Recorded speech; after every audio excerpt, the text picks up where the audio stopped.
নিজের পাগলামিকে প্রশ্রয় দিন। মূলত ওটাই আপনি, বাকি সব অভিনয়।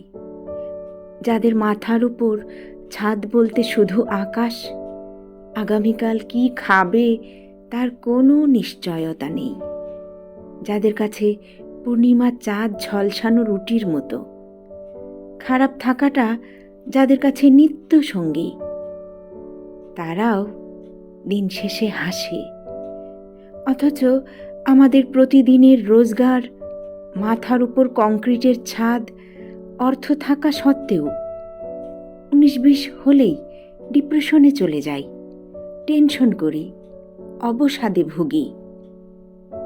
প্রাচুর্যে ভরা এ জীবনের সব কিছু থাকা সত্ত্বেও যখনই মনে হবে আর বাঁচতে পারছি না, ঠিক তখনই খোলা বাতাসে যান, হুট করে কোথাও বেরিয়ে পড়ুন, প্রিয় মানুষটার সাথে কাটানো স্মৃতিতে ডুব দিন। নাচ, গান, আঁকা, যা ভালো লাগে তাই করুন। মোদ্দা কথা, এই সময় নিজেকে ভালো রাখার জন্য আপনার যা করতে ইচ্ছে করে আপনি তাই করুন। দেখবেন নিজের অজান্তেই মনের গুমোট ভাব উধাও হয়ে এক প্রশান্তির হিমেল শীতল হাওয়া মনের মধ্যে স্থায়ীভাবে গেঁথে গেছে। বেঁচে থাকুন কর্মের মাঝে, নিজের মন খারাপের ক্যাপসুল হয়ে।